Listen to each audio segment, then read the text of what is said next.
Fala, meus amigos e minhas amigas! Estamos de volta em mais um episódio do Max Talk. E hoje a gente vai falar como transformar clientes em vendedores apaixonados.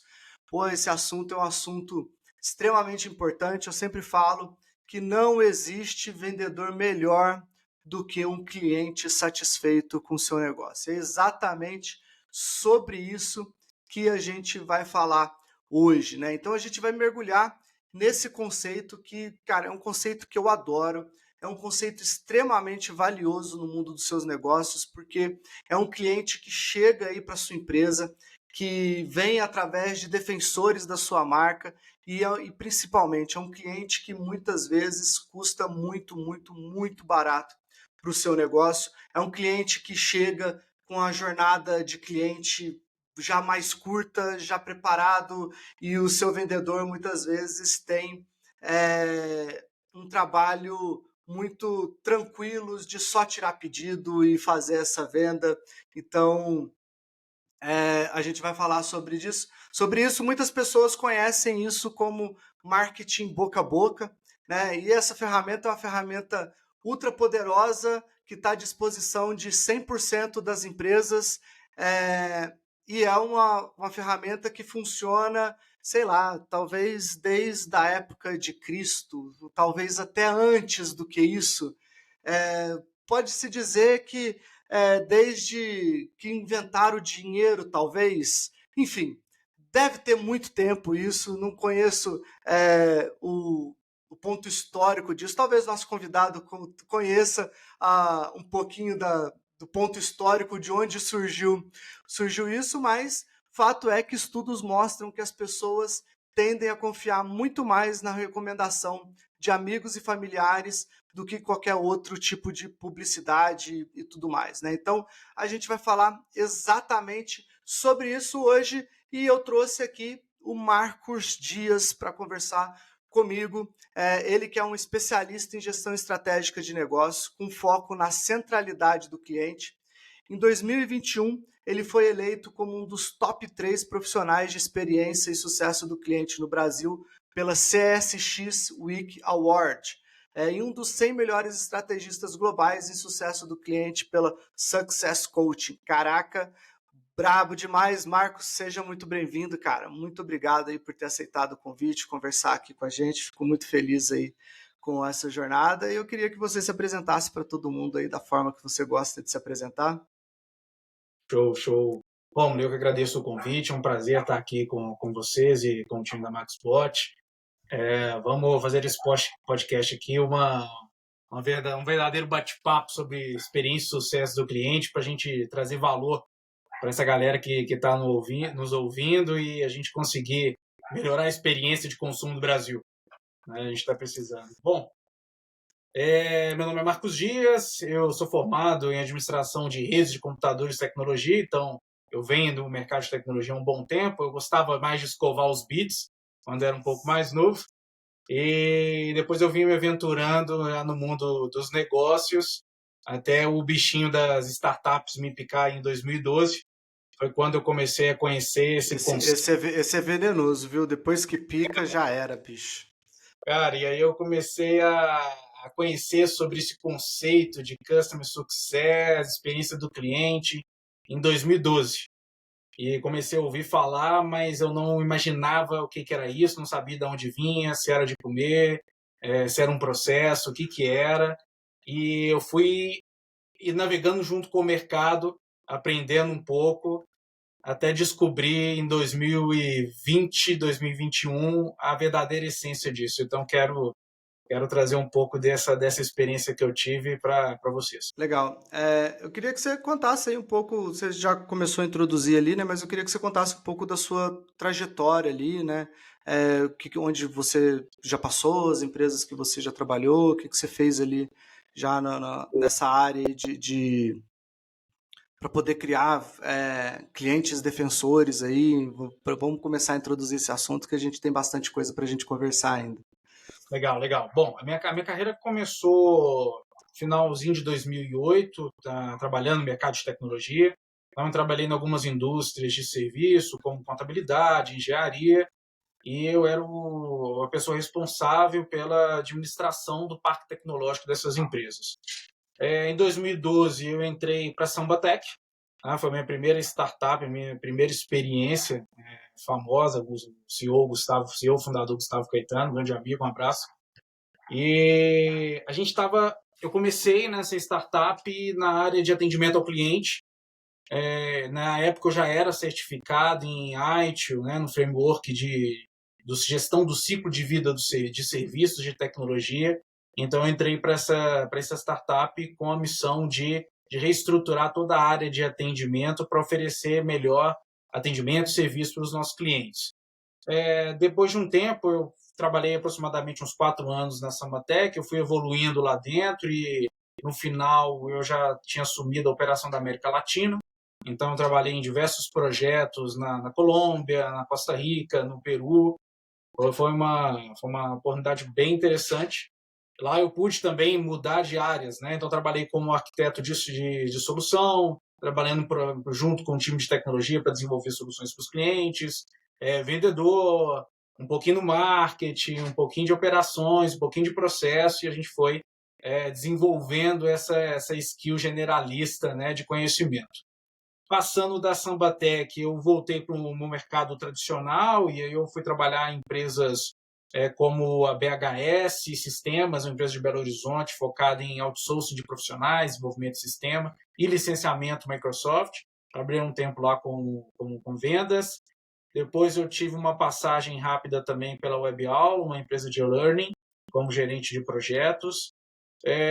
Fui evoluindo na carreira até que eu voltei para o mundo das startups, né? Como você falou no início, esse mundo, quando esse inseto das startups pica você, realmente é difícil da gente parar, né? Com essa adrenalina que estar num ambiente caótico e você poder desenvolver soluções e tudo que você trabalha ser bem dinâmico, né? E aí eu voltei para uma startup, eu trabalhei em 2019 no Atende Simples, tá? Uma outra startup do Rio de Janeiro. Então, fiquei um bom tempo lá também, já como gestor de Customer Experience. E toda essa trajetória, né, essa possibilidade de ter participado de várias áreas, de ter atuado com vários tipos de clientes em vários segmentos, me trouxe uma visão holística de como endereçar o sucesso e a experiência do cliente em cada setor, né, da empresa, e a gente poder criar essa cultura e deixar os nossos clientes apaixonados pelas nossas soluções, pelos nossos produtos, para que a gente possa expandir no mercado de uma maneira mais eficiente, vamos dizer assim, né? E até então, em 2020, descobri em outubro, eu fui diagnosticado com câncer e acabou que eu tive uma experiência muito negativa no atendimento no hospital. E como um bom profissional da área, a gente repara, né, essa questão do atendimento, os processos. E eu ficava ali e falei, poxa, eu estou num momento tão sensível, frágil, né, no momento de fragilidade da minha vida. E nesse momento eu preciso de apoio de uma empresa, eu preciso de apoio das pessoas, daqueles profissionais. Eu não tive aquele apoio, eu me senti como mais um. E foi nesse momento que uma chave dentro de mim virou e falou assim, cara, a gente está fazendo tudo errado no mercado de sucesso e experiência do cliente. Inclusive, eu também fazia tudo errado. Por quê? Porque eu estava fazendo exatamente o que a faculdade nos ensina a fazer, que é aprender uma metodologia e replicar. Nem hoje as faculdades, pelo menos infelizmente no Brasil, são poucas as pessoas que ensinam a gente a pensar, a questionar o status quo. Normalmente ensina a gente uma metodologia e você precisa replicar essa metodologia e dizem que vai ter sucesso. E não é exatamente o que está acontecendo e a gente vê na prática, né? Eu fico brincando com meus mentorados que se o experiência e sucesso do cliente funcionasse do jeito que a gente está fazendo, talvez não existiria o site Reclame Aqui. E talvez nem o Procon. Com certeza. Né? Talvez nem o Procon, porque a gente estaria fazendo a coisa certa. Então, por que existe tudo isso? Por que existe reclamação? Por que os clientes estão ávidos, né, por atendimento? E por que isso é um diferencial competitivo, sendo que deveria ser uma obrigação, né, das empresas de atender bem os seus clientes? Então, desse momento, cara, essa chave virou eu, no hospital mesmo, liguei para o meu time, na época eu estava gerenciando uma operação de Customer Experience, e falei para o pessoal para eles pararem de seguir as métricas que eu tinha definido na época, NPS, CSAT, todas essas métricas que no final não servem para nada, depois eu posso entrar e explicar, né, mais a fundo por que eu cheguei nessa conclusão, e falei que a única coisa que eu gostaria que acontecesse é, quando o cliente entrasse em contato, dê toda a atenção, esteja 100% presente com aquele cliente e ajuda ele a alcançar o objetivo. O resto são métricas de vaidade. A principal métrica agora é ajuda o cliente a alcançar o objetivo dele em qualquer interação que ele tiver. Se for uma pessoa que, mesmo não sendo cliente, mas entrou em contato com a gente, costuma acontecer isso no chat, né? Uma pessoa entrar enganada e perguntar sobre algo que você tiver o conhecimento e puder orientar, orienta, mas ajuda a pessoa. Né? Não fica preocupado nessas métricas. Depois eu me viro com o CEO. O André deve estar escutando isso aí, ele vai compartilhar comigo disso, né? E depois eu me entendo com o chefe, e aí a gente vai trabalhar, mas não façam isso. E depois eu explico por quê.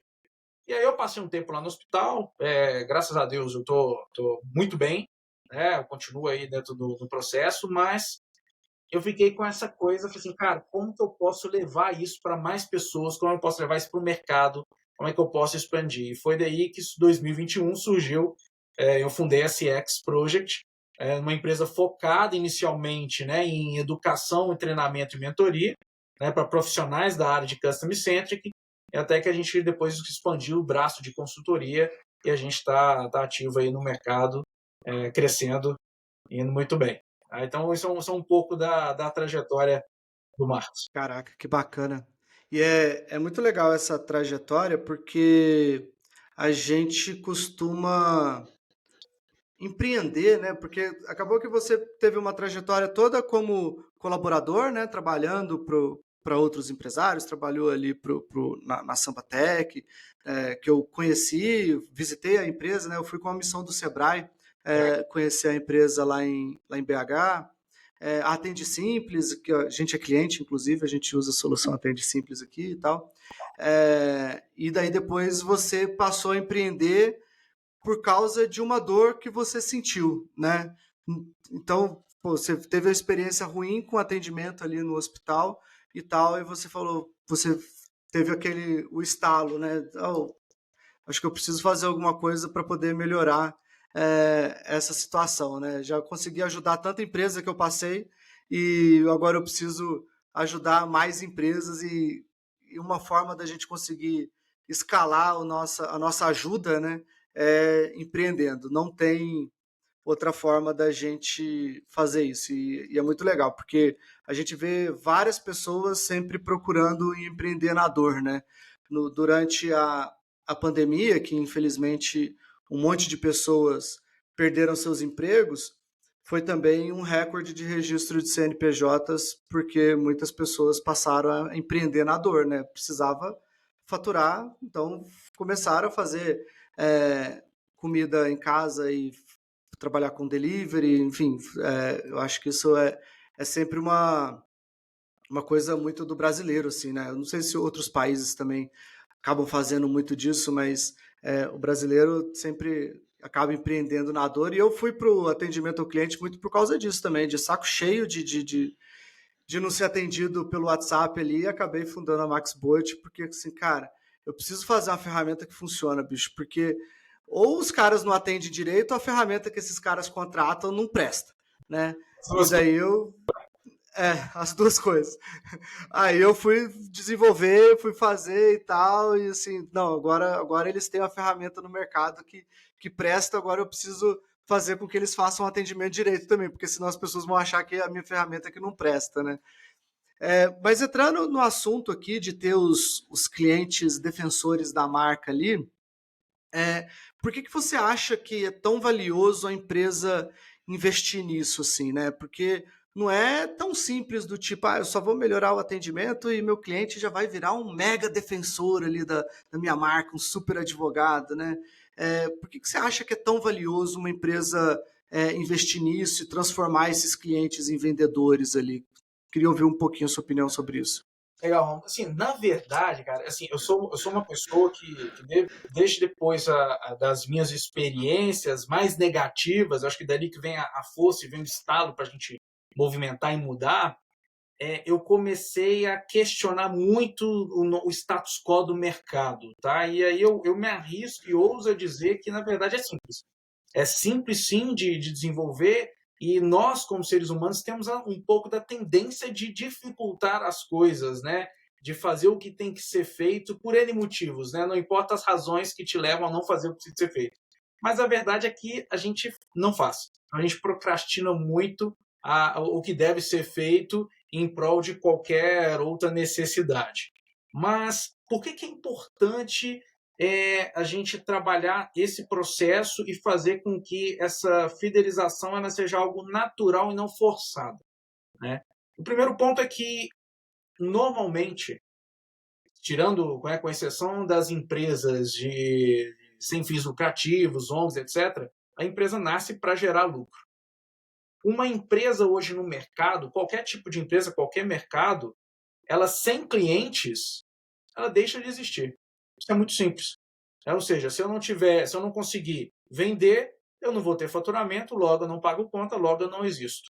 Então, para qualquer tipo de mercado, o cliente ele sempre foi, sempre vai ser a figura central. É disso que a gente fala sobre Customer Centric, e mesmo assim a gente tem a tendência de ignorar esse ponto muito simples, direto, objetivo, que é extremamente importante para que qualquer tipo de empresa se desenvolva no mercado e consiga manter a sua perenidade, né, durante o tempo.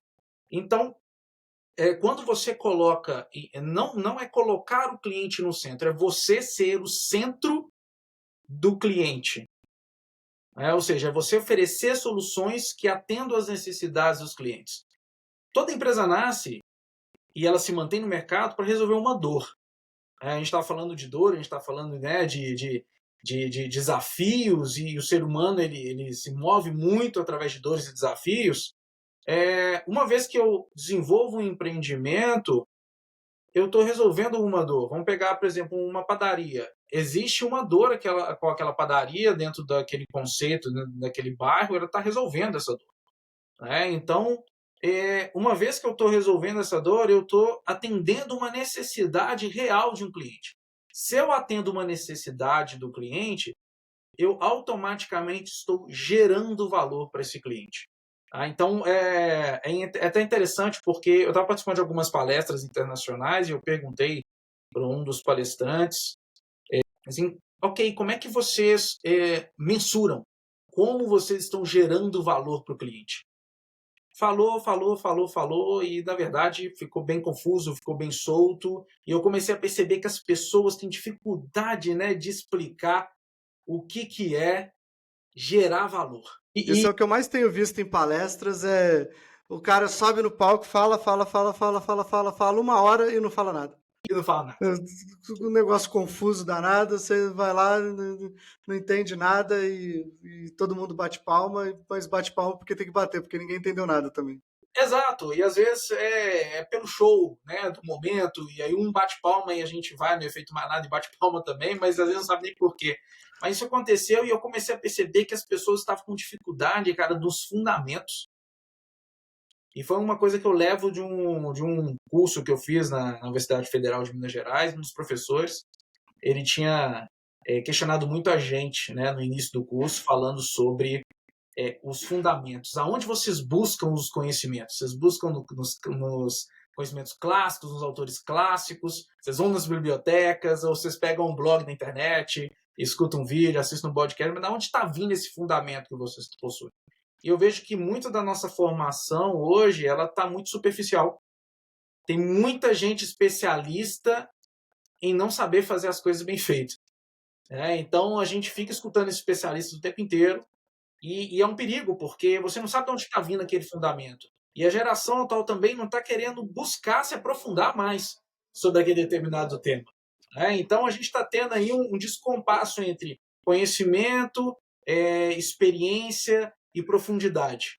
Então, assim, isso tudo, trazendo, né, voltando ao contexto da pergunta, isso tudo se torna extremamente necessário da gente aprofundar, não que é exatamente colocar o cliente no centro, né, ou ser o centro do cliente, de ser o centro de soluções do cliente, ou entre o sucesso e o fechamento da organização, né? A gente sabe que para conquistar um cliente, e a gente como empreendedor, né, para conquistar o primeiro cliente, né, que é um dos mais difíceis, porque ninguém te conhece, você veio no mercado agora, tem toda a desconfiança, e a gente está em Minas Gerais, um dos estados teste de produto, né?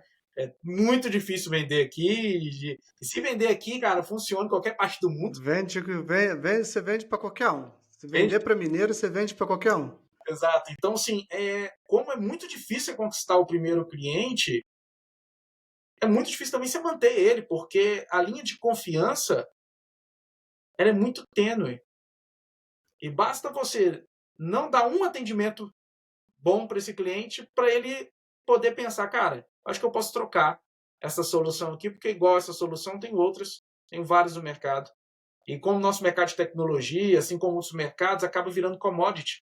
Né? Qual que é a diferença entre uma empresa de tecnologia X e Y? Se tem a mesma tecnologia, tem acesso às mesmas nuvens, tem acesso aos mesmos profissionais, qual que é o diferencial competitivo? Né? Então, dentro desse contexto, é imperativo que as empresas realmente trabalhem focadas no cliente. Isso é um pouco do... Legal. É. Então, assim, é simples, mas não tão simples assim, né? No final das contas, você fidelizar esse cliente a ponto dele ser um grande defensor da sua marca, né? Porque, por exemplo, se a gente pensar em grandes marcas, por exemplo, a Apple, cara, tem gente que é ultra defensor da Apple. Eu sou suspeito para falar porque eu sou usuário Apple, mas eu entendo que não adianta ficar falando para todo mundo comprar Apple, porque também é caro, né? Ah, Então, não tem jeito. Mas, por exemplo, eu não vejo o mesmo acontecer com a Samsung, assim. Eu não vejo a galera defender tanto a Samsung quanto a galera que usa a Apple defender a Apple, sabe? É, pensando em indicação aqui, né? Eu não vejo. Eu vejo as pessoas indicarem um restaurante ou indicar outro e tal, mas defender o restaurante a ponto de tipo, vamos supor que um cliente insatisfeito fez um post criticando um determinado restaurante na internet, né? E e daí lá a pessoa ir lá defender com unhas e dentes, assim, eu nunca vi isso. Pode ser que aconteça, né? A gente não consegue ver tudo, mas, tipo, da Apple eu já vi um monte de gente se rasgar defendendo a Apple, assim, né?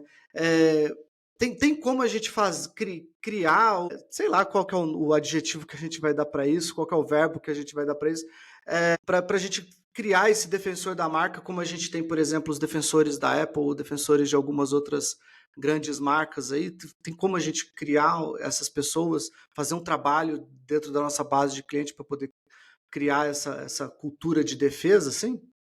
excelente ponto, cara. Primeiro, a primeira coisa que a gente precisa de entender é o seguinte: qual mercado a gente está atuando?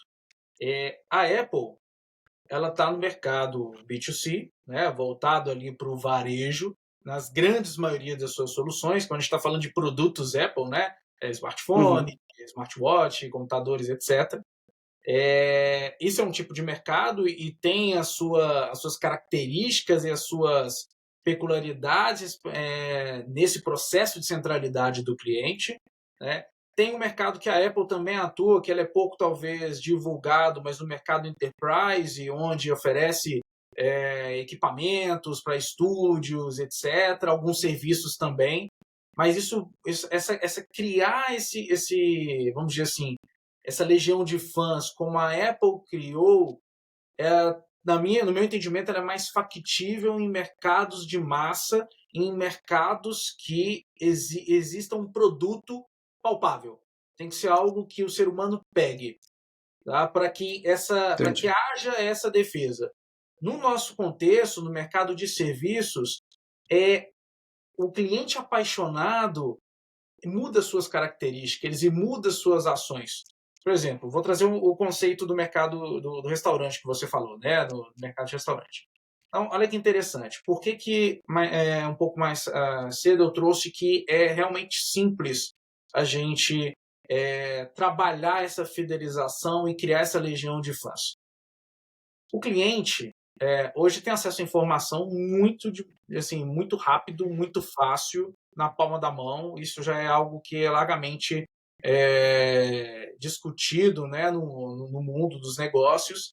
E a comparação ela se tornou um imperativo no mundo das redes sociais. Então, todo mundo vai ser comparado o tempo inteiro. Né? Nós aqui, todos os serviços, todo mundo está sendo comparado com a experiência de outras pessoas. Mas quando um cliente ele vai procurar um determinado tipo de serviço, ele já vai com muito mais conhecimento do que ia antigamente.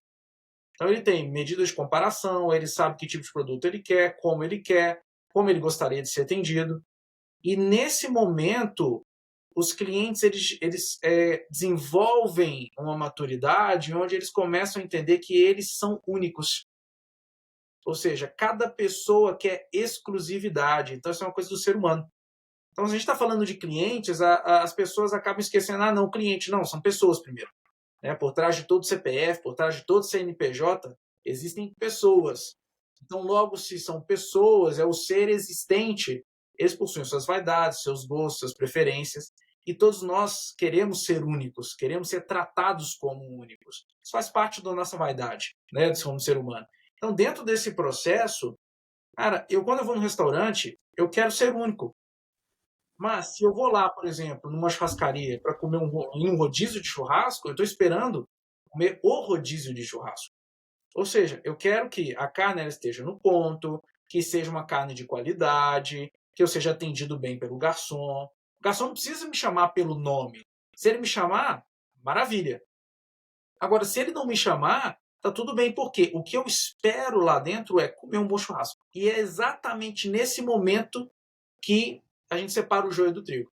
Não são todas as churrascarias que vão te oferecer um bom churrasco. Porque o meu objetivo é lá comer um bom churrasco. Se eu tenho essa minha expectativa atendida, eu já tenho uma tendência de voltar dentro dessas empresas. Então, quando eu falo que é simples, pessoal, fazer o básico bem feito. E quando eu falo básico, eu estou falando da base. Qual é a base da sua solução? Né? Como que você soluciona a dor do seu cliente? Quais são os processos, as atividades, as pessoas, os fornecedores que fazem parte dessa jornada crítica do sucesso? Garanta que essa jornada crítica funcione de ponta a ponta. O grande problema hoje é que as empresas ignoram essa jornada completa, né? E aí vai ser difícil mesmo de trazer esse processo. Porque não adianta eu ter um time de Customer Success ou um time de Customer Experience trabalhando numa ponta focado, um time de tecnologia com outro objetivo, um time de vendas com outro objetivo e tentar juntar tudo isso que faz parte da mesma jornada e achar que vai dar certo. E aí vai ser extremamente complexo e difícil. Por que é complexo e difícil? Por causa dos relacionamentos e por causa das metas. Então, sim, primeiro, para a gente conseguir transformar, né, os clientes em fãs apaixonados, em defensores das marcas, a gente precisa de atender a expectativa do nosso cliente. E atender a expectativa do nosso cliente nada mais é do que gerar o valor para ele, que é resolver a necessidade daquele cliente naquele momento. Não é sobre mandar um presente para ele, mandar, por exemplo, né, igual empresas fazem, porque comeu cartão de crédito, recebe um presentinho para o pet, ou mandar um coraçãozinho no chat falando que o cliente, que nós apaixonamos seu cliente, ou sou a fada do atendimento. O cliente não está nem aí para essas coisas. Eu, como cliente, eu quero, assim, atender, satisfazer a minha necessidade. É quase que uma questão de pirâmide de Maslow, né? A gente querer satisfazer a nossa necessidade primária. Então, quando eu tenho essa necessidade satisfeita, eu começo a me lembrar mais daquela marca, eu começo a me lembrar mais daquele negócio, porque de fato ele está resolvendo uma dor minha. Depois, obviamente, que a gente vai juntando e vai evoluindo esse relacionamento para que isso aconteça. Mas se a base não estiver extremamente consolidada, cara, não importa o que você faça. Não vai gerar fãs, não vai criar clientes apaixonados pelo seu negócio. porque quando ele precisa não funciona. Ou quando ele precisa, você não entrega. Né? Então, por isso que eu considero que sim, é fácil, porque você fundou a empresa para resolver aquela dor. Se você se tornou especialista em resolver aquela dor, resolva. Faça toda a sua jornada ali bem feita. As outras coisas são camadas que a gente vai adicionando para brilhantar essa experiência. Mas antes disso, precisa fazer a base. E uma coisa que eu vejo acontecer com bastante frequência é que o dono da empresa, muitas vezes, ele tem essa preocupação, e quando a empresa era menorzinha, que era ele que cuidava desse canal de atendimento, ele que era o centro do cliente, no final das contas e tal, ele conseguia dar isso, esse apoio todo, essa atenção toda, e, cara, isso tudo que você falou, que eu concordo 300% aí. Mas quando ele começa a contratar, aí a coisa começa a desandar, porque ele não consegue passar para os colaboradores dele, ou talvez ele faz uma contratação errada, que é uma coisa muito comum de acontecer também. Ele não consegue passar para a equipe dele essa necessidade da equipe dele ser o centro do cliente dele, né? E daí eu queria entender com você, porque com toda essa experiência que você teve, é, com tantas pessoas que você já trabalhou, com as lideranças que você assumiu, provavelmente você cometeu o erro de contratar algumas coisas erradas, algumas pessoas erradas, porque a gente não faz isso, a gente não acerta 100% das vezes. Quem dera que a gente conseguisse acertar 100% das vezes, né? Seria lindo para a gente. Então eu queria entender como é que você remanejava, porque eu entendo que algumas pessoas não têm solução e a solução é a rua, né? Infelizmente. Mas tem algumas pessoas que, com treinamento, ela se desenvolve e vai. Queria entender como é que você fazia isso, assim, tipo, quando você era o atendente, eu queria que você tentasse traçar essa linha, assim, ó. Eu era o atendente, então eu era o centro do cliente, aí passei para a liderança, precisei colocar pessoas abaixo de mim. Como que eu fiz essa passagem de bastão e o que, que eu fiz para essa pessoa entender que agora ele é o centro do cliente? Assim, queria que você falasse um pouquinho sobre isso. Legal, legal. Bom, como eu tinha até dito no início, isso não foi algo que sempre aconteceu, tá? Muito pelo contrário, eu errava junto como atendente e como líder, eu errei muito dentro dessa jornada, dessa caminhada, por de fato não compreender o real significado de experiência e sucesso do cliente.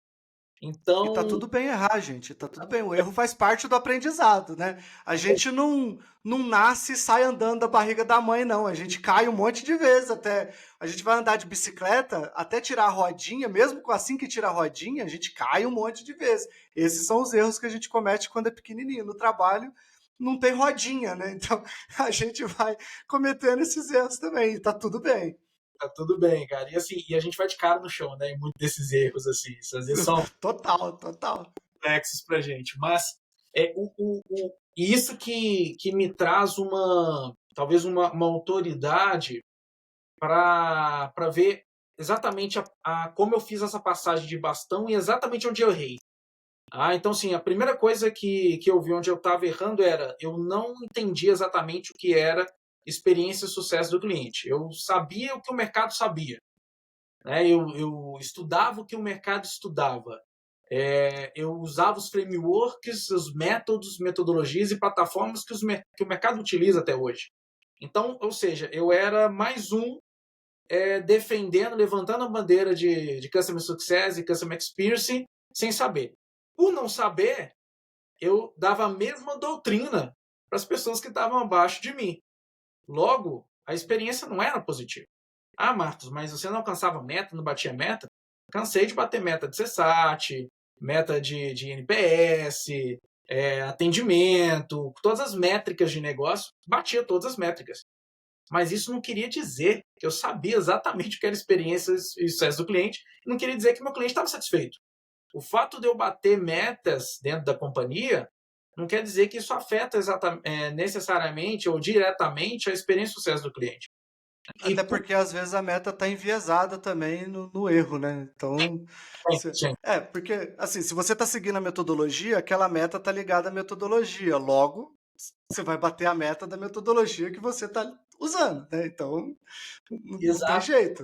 Não, e nessa perspectiva, ou seja, eu tinha metas como atendente, cara, e olha que engraçado, eu como atendente de call center já trabalhei muito, mas focado em tecnologia, né?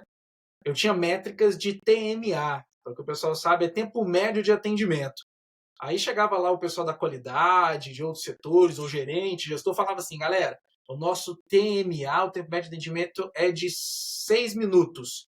A nossa meta é ficar 5 minutos.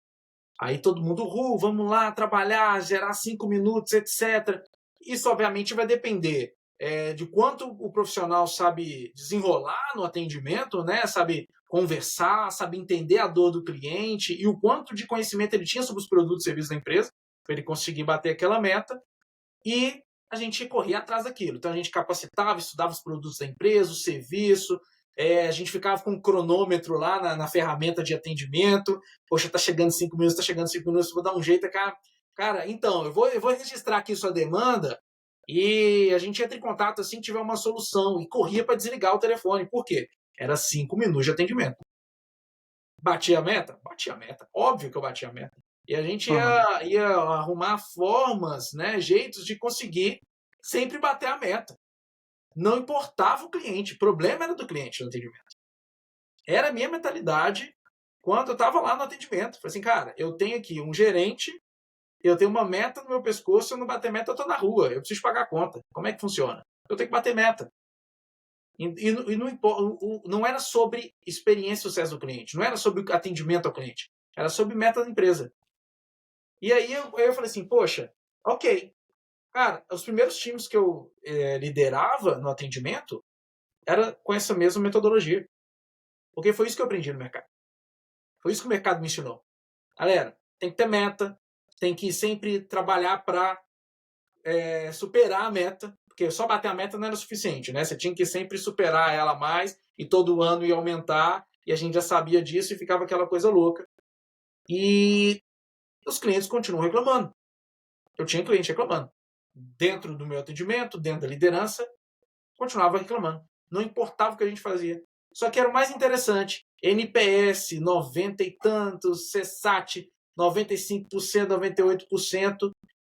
E o cliente ainda reclamando. E como é que a gente pegava? Por que reclamava, né? Por que a gente tinha os indicadores que estavam lá em cima e a percepção do cliente ainda não estava igual a esses indicadores? Ah, Marcos, beleza, não eram todos os clientes, alguns clientes reclamam. Poxa, mas é os clientes que reclamam que a gente tem que olhar, não é os que estão felizes. Tem muita gente que fala hoje que a gente tem que olhar para os promotores, etc. Sim, você tem que olhar para todo mundo, mas de formas diferentes, em momentos diferentes, com processos diferentes. Né? E aí, ok. Quando eu tive esse estalo, eu comecei a refletir exatamente de novo nesse TMA, porque eu tinha métricas de TMA nos meus times, né? E o mercado falava, eu tinha que seguir, né, o framework até então, eu não tinha, vamos dizer assim, a consciência de que aquilo não fazia sentido.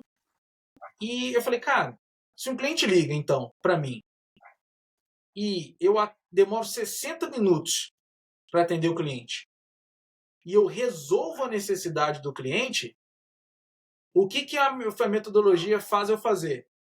Penalizar o atendente. Ou seja, cara, a métrica de atendimento era 5 minutos. Você ficou 1 hora no atendimento.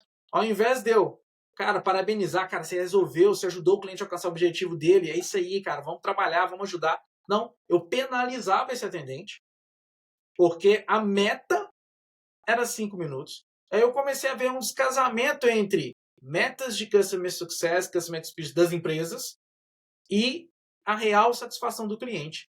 E aí eu fiz uma pergunta para mim mesmo, que abriu mais e expandiu a minha consciência, que foi, cara, quanto a gente tem meta para aumentar o faturamento, reduzir a taxa de cancelamento, a gente está trabalhando para o sucesso do cliente ou para o sucesso da nossa empresa? Aí eu falei, cara, é isso. Essas metas estão relacionadas ao sucesso da minha empresa. O cliente está pouco se lixando, vamos dizer assim, para quanto, qual que é a minha taxa de retenção, ou quanto eu aumentei de faturamento. O cliente quer o seguinte, Marquinhos, eu fiz o contrato contigo desse serviço ou desse produto, o que eu quero, no mínimo, é que você me entregue isso que eu contratei. Eu não estou te pedindo nada mais. Eu só estou te pedindo que você me entregue aquilo que eu contrato. Se eu estou te ligando para reportar um problema, já começa a ter um ruído, cara. Porque você não está entregando aquilo que eu contratei. Não quer dizer que não possam ter problemas. É como você lidar com os problemas. Né? Os problemas vão acontecer sempre. Mas Vai ter. vai ter, então é natural. Mas o cliente também sabe que isso vai acontecer. É natural do processo. O grande ponto é, você cria um time, e você pode dar o nome que você quiser, hoje tem tanta sigla bonita, né? No mercado, que você dá o nome dele lá de Customer Centric Master Blaster do sucesso lá, a fada do cliente, que define as métricas de sucesso da sua empresa e quer que o cliente vire seu fã. Não vai acontecer. Não vai acontecer. Nenhuma operação, particularmente, que eu trabalhei e que tinha essa mentalidade, acontecia. E aí, quando você trouxe o contexto do dono, o dono que fazia a coisa acontecer, e aí ele cara, tem várias, nesse mundo de empreendimento é interessante porque tem várias fases de dores, né?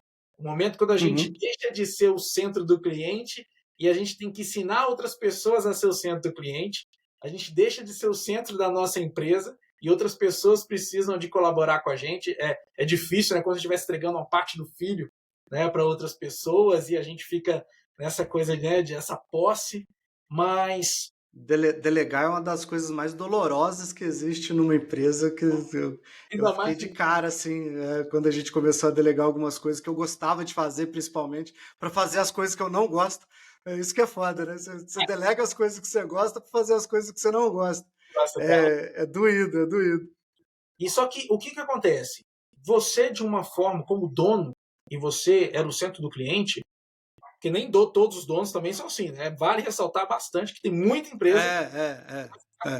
tá? Mas nas empresas que possuem um dono focado no cliente, ele tem alguma coisa que do instinto dele, é da personalidade dele. Não necessariamente ele é o especialista em experiência e sucesso do cliente, mas ele nem precisa de ser. O foco dele é, cara, eu gosto do meu cliente de verdade. Eu sou apaixonado pelo meu cliente. Logo, se eu gosto, se eu sou apaixonado, eu quero que ele se sinta o melhor cliente de todos. Eu quero fazer isso acontecer. E não é porque eu estou adotando uma metodologia ou um mindset na minha operação.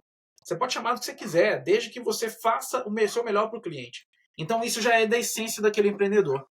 E, normalmente, ele vai contratar pessoas que não possuem essa essência desenvolvida. Quando tem muita sorte, contrata, mas a pessoa também nem pesquisa ou nem faz um processo seletivo para identificar se essa pessoa tem ou não essa mesma essência. E aí a gente cai na questão da cultura corporativa, que é para mim, é um dos primeiros pilares que precisam de ser trabalhados dentro de uma companhia para que, de fato, ela tenha e desenvolva um mindset correto de experiência e sucesso do cliente. Então não adianta só o dono do negócio, os diretores terem essa consciência, ter esse mindset. É primordial que eles tenham. Mas se eles não conseguirem colocar isso em formato de cultura, de valores, a empresa não vai conseguir desenvolver tudo isso e, obviamente, a gente vai ter problemas. Pega algum caso de algumas empresas, obviamente eu vou me abster de falar nome dessas empresas, mas alguns casos que a gente vê que é brutal esse tipo de acontecimento. Então, tem empresas que começam com um buzz do atendimento, é o melhor atendimento de todos no mercado, a gente está revolucionando o mercado. Vai passando ao longo dos anos, a qualidade vai reduzindo. E quando você vê, eles terceirizaram o atendimento. E aí, o que acontece? Poxa, mas o atendimento não é uma coisa que é normal se terceirizar, é a call center. Sim, pode terceirizar, mas você vai ter esse problema. Não acredito que você vai terceirizar o atendimento e você vai conseguir manter uma cultura forte, porque o cara que foi terceirizado, ele tem que bater o quê? Metas de contrato. De novo, a gente volta de novo para o mesmo problema, para o mesmo ciclo. Ele não está lá empenhado no seu cliente, ele não veste a camisa da sua empresa, ele não está na cultura do dia a dia. Então, logo, ele vai ser só uma pessoa que vai executar um trabalho e vai atingir uma meta. Mas para ele, tanto faz se é o seu cliente ou se é cliente de outra empresa. Né? Então, todo esse desafio acontece. Agora, por que é tão difícil de passar né, essa mentalidade. Porque uma vez que esse dono não sabe exatamente o que é, ou sabe tangibilizar esse conhecimento empírico dele, como é que ele vai passar isso para as outras pessoas? Não tem como ensinar. Não tem como. E aí volta dentro do contexto de, cara, beleza, da onde que veio esse marketing boca a boca? Quando surgiu essa questão? Como que passa essa cultura? Como que a gente desenvolve isso? A primeira coisa que precisa ser feita, né, para começar a trabalhar no pilar de cultura, vai ter uma tarefa antes, que é entender exatamente o que significa experiência e sucesso do cliente. E aí você pode jogar no Google aqui agora, falando com os nossos ouvintes aqui, podem aí dar um pause, pesquisar no Google, pesquisar lá o que é sucesso do cliente, o que é experiência do cliente. Joga no dicionário, vocês vão ver as mesmas baboseiras de sempre, vai falar um monte de coisa e eu te garanto que você não vai entender nada. Porque de fato não é para entender. Porque é uma coisa extremamente legal do mercado. O mercado ele pega essas buzzwords, empacota em serviço, metodologia para vender. E tá tudo certo, galera. Tá tudo certo fazer isso. O grande ponto é, por não ter pensamento crítico, você não vai buscar na fonte. Da onde que surgiu essas coisas? Por que surgiu essas coisas? Então, eu costumo falar que, assim, cara, primeiro, o que é o sucesso do cliente? Eu trouxe uma visão, numa das mentorias que eu tinha feito uma vez com um grupo de líderes, e a gente começou a discutir, cara, o que significa isso, né? Da onde que veio essa coisa? Aí todo mundo falando, Lincoln Murphy, né? O pessoal vai lá, veio lá da executiva da Vantive, uma empresa antiga lá dos Estados Unidos. Aí todo mundo sabe a origem. Mas eu falei assim, beleza, você sabe o significado de sucesso? Mas... Então, sucesso...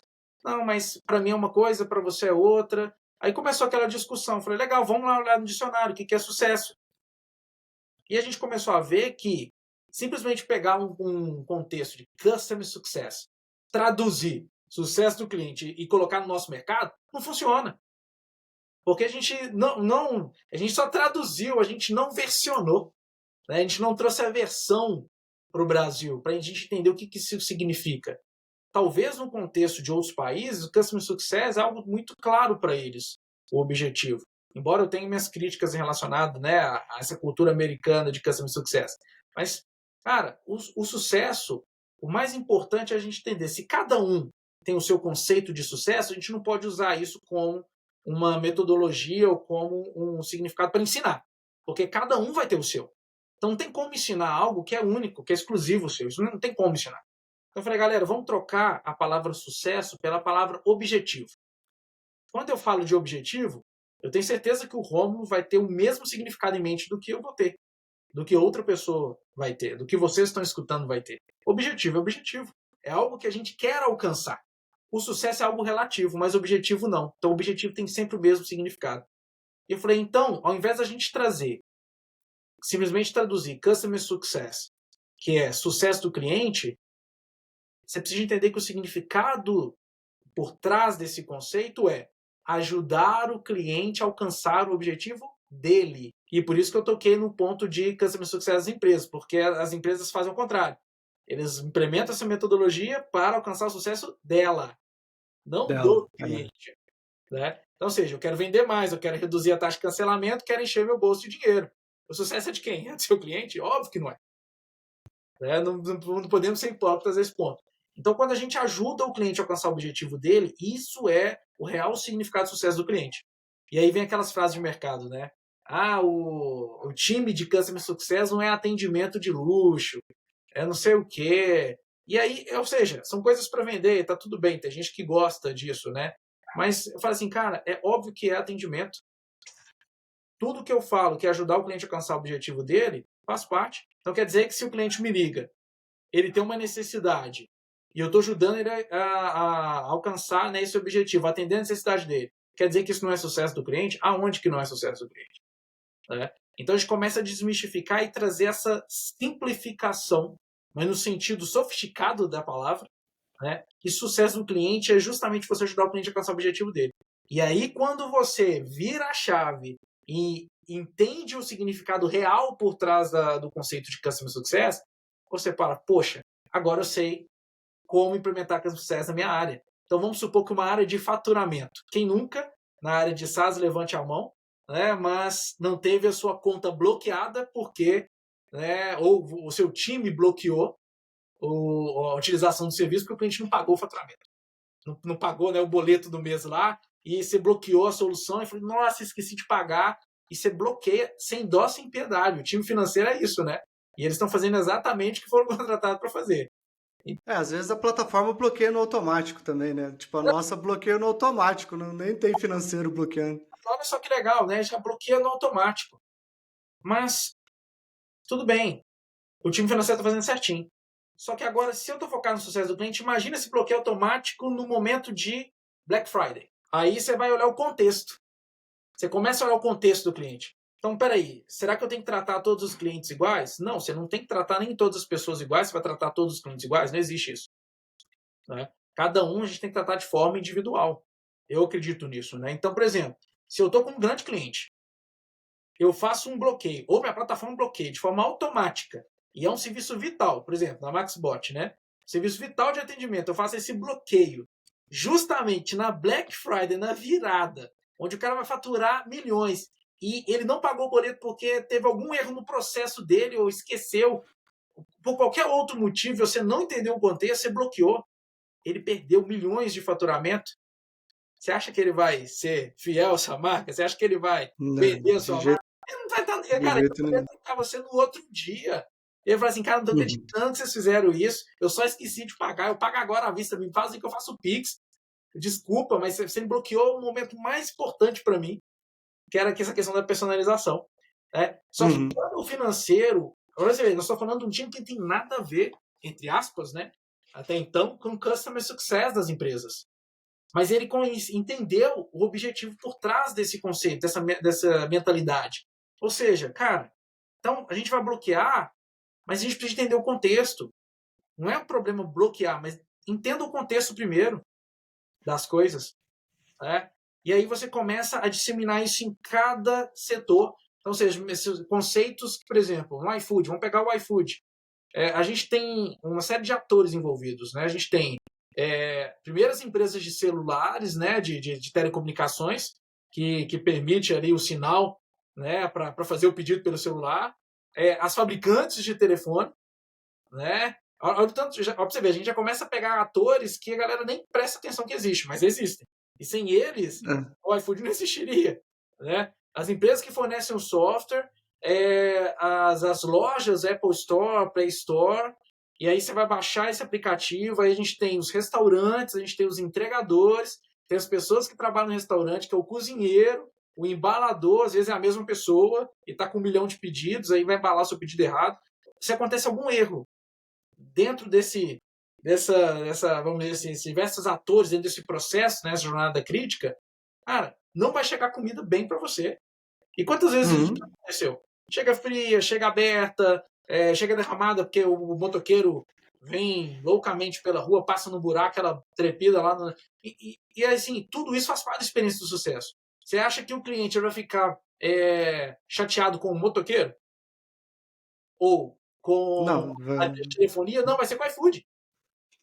é. Vai ver o iFood. Ou com restaurante, né? Eu fico puta com restaurante, não fico puto Ou com com iFood, não. restaurante. Pois é, ou com restaurante, você vê a comida, etc. Mas fala assim, cara, eu não vou comprar no iFood porque os motoqueiros não são selecionados, a galera não trabalha a experiência do cliente, o restaurante que está aqui é qualquer tipo de restaurante, a gente não sabe a higiene desse restaurante. Então, tá vendo que assim, tem uma série de fatores, né? Então, quando você traz esse conceito e explica para sua cadeia de valor como você opera e o que isso tem a ver com a mentalidade da sua empresa, você começa a fazer contratações mais assertivas, porque isso vira parte do seu processo seletivo, vira parte da sua cultura, vira parte dos seus valores. Uhum. Né? Então, esse é um pilar dessa experiência. E aí, só para a gente finalizar a questão dos conceitos de especificação, o conceito de experiência do cliente, dentro daquela discussão, né, com o time de liderança que eu estava fazendo a mentoria, aí falei, galera, legal, discutimos, aprofundamos bastante sobre isso. E agora, experiência, né, do cliente. Aí o pessoal já falou assim, não, experiência é fácil. Eu falei, então, vamos definir, vamos criar a definição. Não, experiência a gente tem que engajamento. Ah, legal, engajamento é uma parte, né? Mas não é a experiência. Não, então, ok, não, é deixar o cliente satisfeito, feliz. Eu falei, bom, nem toda experiência ela foi feita para ser algo feliz. Pega num filme de terror, né? Tem experiência negativa, né? Tem experiência negativa. Às vezes eu quero que tenha essa experiência negativa. Vamos supor ali É. um roteirista ali de filme de terror. Você acha que eu quero que o pessoal fique feliz, morrendo de amores? Não, eu quero que eles fiquem morrendo de medo, que eles assustem. E essa experiência é boa? Óbvio que não. A gente não gosta de assustar, de ficar com medo. Isso não é ser humano. Só que o objetivo era esse, era ter uma experiência negativa. Então não posso falar que é só experiências positivas. E aí, galera, o que é experiência? Vamos voltar lá para o dicionário. Né? E aí a gente começou a ver, tinha a vertente da ciência e tinha a vertente da filosofia. Nós somos seres humanos totalmente filosóficos. A ciência é algo exato para a gente. Então, dentro da ciência, a experiência tem a ver com simular um determinado experimento para validar hipóteses. Né? O que os cientistas fazem, o que a vacina da Covid não teve talvez tanta experiência igual a gente gostaria que tivesse, mas a experiência foi assim no dia a dia mesmo. Vamos aplicar e ver o que acontece ali. Mas isso vai acontecendo, né? Só que no conceito da filosofia, experiência está ligado aos sentimentos da pessoa. E se está ligado ao sentimento, tem uma pergunta muito chave, cara, que faz virar a segunda chave que você precisa, que é exatamente como um ser humano experiencia o mundo à sua volta. Essa é a pergunta principal para você entender o que é a experiência do cliente, ou experiência do paciente, experiência do que você quiser. Como o ser humano experiencia o mundo à sua volta. Porque quem experiencia é o ser humano. E a gente aprendeu isso, cara, no pré, ali, coisa muito trivial. Então a gente experiencia o mundo à nossa volta através dos 5 sentidos. Tem gente que tem um sexto sentido, Cavaleiro do Zodíaco também, etc. Mas no nosso caso, a gente é meros mortais, a gente tem 5, né? Então, cara, visão, tato, paladar, olfato, audição. É através desses sentidos que a gente experiencia o mundo à nossa volta. Logo, você quer trabalhar com a experiência do cliente, você tem que trabalhar como o cliente se sente através desses 5 sentidos. Então vamos de novo para o mercado aqui de tecnologia, o mercado digital. Né? Vamos ver, tem muito influenciador, talvez escutando, muitas pessoas que querem empreender no mercado digital. Qual que é o primeiro sentido que a pessoa utiliza ao ver o seu produto ou serviço ou ao te ver nas redes sociais? Eu acabei de falar, né? O sentido é a visão. Né? Então a gente vai utilizar a visão e é o primeiro sentimento que a gente vai ter. Então, se eu ver algo desorganizado, mal arquitetado, uma plataforma com as cores ruins, feias, uma logo estranha, um site antigo, daqueles lá do Windows 95, etc. A gente vê aqui as coisas quadradas. Cara, a gente não vai ter uma experiência agradável. A gente vai pensar, a primeira coisa que a gente vai pensar isso aqui tá bem fundo de quintal.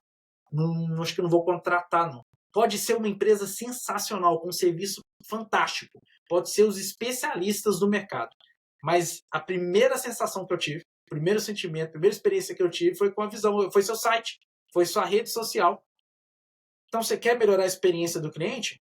Melhora como ele te vê primeiro. Não precisa de fazer ações de engajamento ou programas de embaixador. Não precisa de nada disso.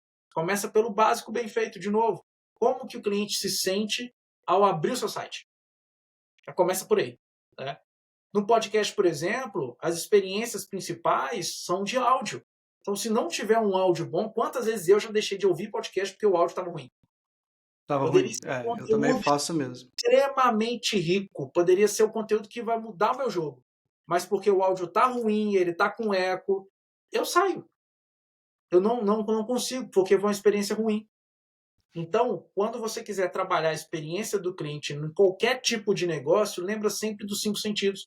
Você tem que trabalhar em cima dos 5 sentidos. Como que o seu cliente experiencia o mundo à sua volta? Então, a experiência do cliente, se a gente puder resumir, é como você faz o seu cliente se sentir através dos seus produtos e serviços. É muito simples. E aí, cara, quando você tem esse contexto, né, do sucesso do cliente, que é ajudar ele a alcançar o objetivo dele, e como você faz ele sentir com seus produtos e serviços, você tem os pilares necessários para construir um mindset de cultura centrada no cliente.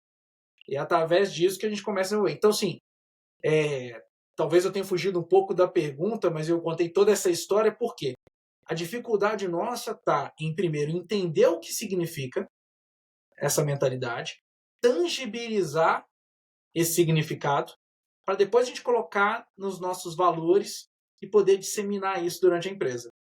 Então, muitos de nós fazemos isso de forma aspiracional, de forma inconsciente, porque está no nosso DNA, está como a gente pensa e como a gente enxerga o mundo. Mas a grande maioria das pessoas não. Esse é o grande desafio. Legal. Ô Marcos, vamos falar um pouquinho de estratégia, assim, né? Tentar trazer isso tudo para uma linha mais prática para quem está ouvindo a gente, né? Que são micros e pequenos e médios empresários, para ele poder implantar esse encantamento do cliente a ponto do cliente ser um defensor da marca dele. Então, queria que você apresentasse ali algumas estratégias que ele pudesse utilizar na empresa dele, implantar, né, adotar na empresa dele, que você já viu que dão certo ou que você já tenha implantado e você viu ali que funcionaram e que sejam bem práticas ali, que segue um passo a passo, uma receitinha ali para facilitar para quem está ouvindo a gente. Então, peguem papel e caneta aí, se você não está anotando ainda, que você deve ser meio doido, então pega o papel e a caneta aí para poder anotar agora, porque essa aí você não vai poder perder. Então, Marcos, mete bronca aí, o que você consegue falar para a gente de estratégia ali, que seja prática para a galera poder começar a aplicar isso a partir de amanhã, assim. Não, pode começar a aplicar agora, de preferência, né? Agora, isso aí. Aqui já começa a aplicar.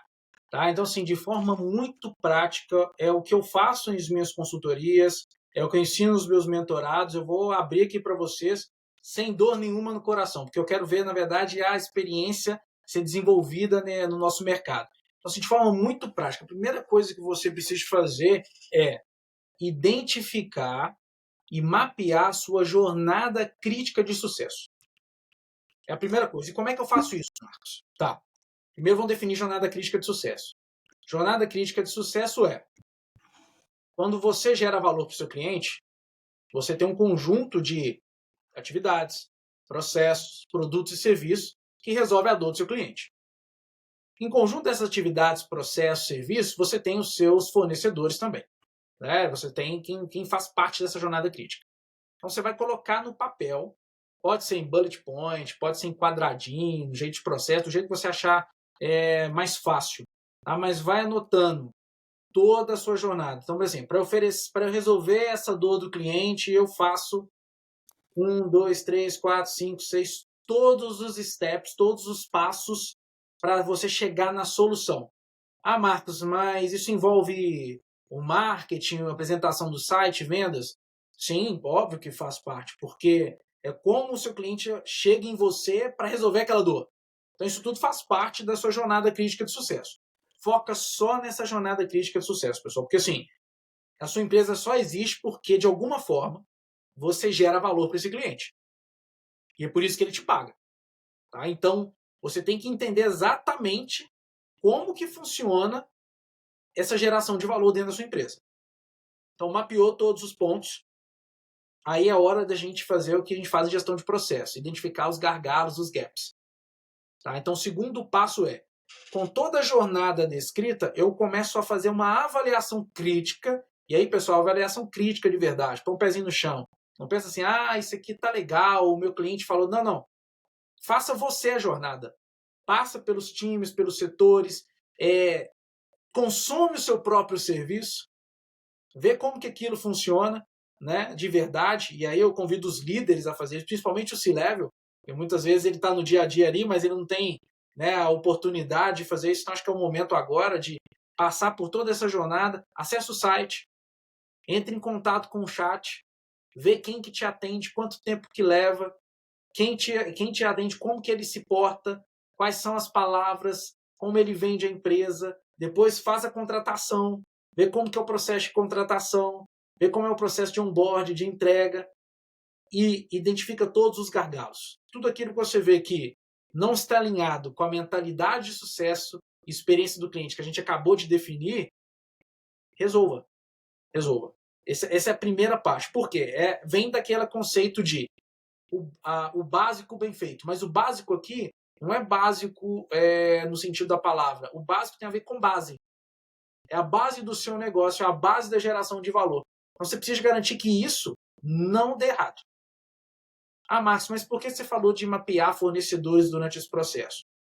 É simples, porque se você tem um fornecedor que não está alinhado com a sua estratégia, ele vai interferir nesse processo seu de entrega de geração de valor para o seu cliente. E o fato desse fornecedor interferir, mas não sou eu, mas o seu cliente vai sentir na ponta. Não importa, no final vai ser você. É o mesmo caso do iFood que a gente contou aqui.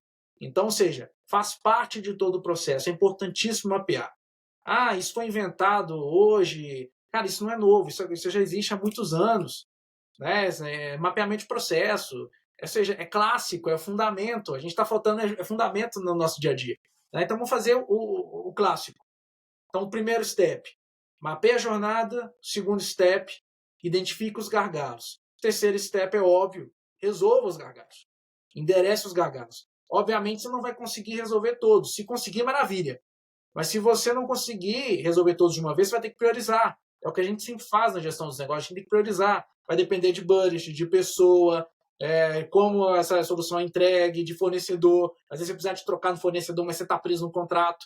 Então tem coisas que você não vai conseguir resolver da noite para o dia. Mas uma vez que você endereçou, você vai entender a prioridade e começa a resolver. Começa pelas coisas ali que você e seu time é capaz. Né? A quarta etapa desse processo prático é você delegar. Porque o gestor ou os próprios líderes do negócio, normalmente não são eles que vão executar as ações. Se puder ser eles, maravilha, mas normalmente tem pessoas envolvidas aí. O delegar, pessoal, não é delargar, viu? É importante entender isso. Não é simplesmente, faça isso e amanhã eu vou ver. Não, delegar é acompanhar o processo. Falar assim, cara, eu preciso que você me apoie nesse processo aqui, estou te dando todas as ferramentas, estou te dando conhecimento e a gente vai acompanhando ali, eu vou te orientando. Isso é delegar. Né? Todos os líderes precisam de delegar, não delargar as coisas para os seus liderados. Né? Então acompanha, ajuda todo esse processo e patrocine essas soluções. Muitos dos desafios que eu vejo nas empresas, Romulo, é que os times de experiência e sucesso do cliente estão jogando sozinhos. Não tem nenhum patrocínio. Então, quando eles vão pedir para o time de tecnologia um apoio ali para resolver um bugzinho do sistema, o time de tecnologia fala assim, isso está no roadmap. Poxa, mas está no roadmap quando? Né? Quando Deus quiser. Quando o CTO falar que é para resolver. Sempre é o tal do roadmap, sempre é o tal do não está priorizado. Mas é óbvio que não está priorizado, eles não têm métricas, né? Não tem metas relacionadas à satisfação do cliente e vai estar descasado. Não tem um patrocínio do CTO, o CTO não entende o que é acesso do cliente, ele acha que é só comercial e está tudo bem, e o problema é deles e eu estou com outro problema aqui. Então a gente joga em times separados, não me enche o saco com as suas metas. Basicamente é isso, né? Então, assim, é natural que isso aconteça, mas a gente precisa de patrocínio.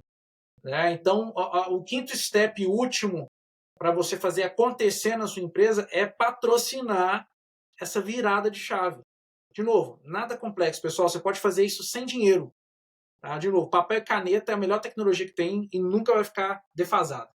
Anota ali, bullet points, qual é a jornada de geração de valor para o seu cliente. Quem está envolvido nessa jornada. Segundo ponto, identifica os gargalos. Né? Quais são os problemas? Para identificar o gargalo, você precisa de experienciar isso, você precisa vivenciar a jornada. Se você não fizer a jornada, peça para alguém fazer, mas que alguém tem que fazer, isso é indiscutível. Então, tempo é necessário dedicar. Né? Uma vez que identificou os gargalos, priorize a solução desses gargalos. Né? E o último ponto é, de fato, você patrocinar esse desenvolvimento na sua empresa. Porque muitos desses gargalos vão estar em setores que não necessariamente estão ligados ao produto ou ao time de experiência e sucesso do cliente. Está linkado com outros setores que sequer sabem o que é a experiência e sucesso do cliente. Tá? Essa é a primeira receita de bolo que, de novo, não estou falando de educação, que é uma coisa complexa.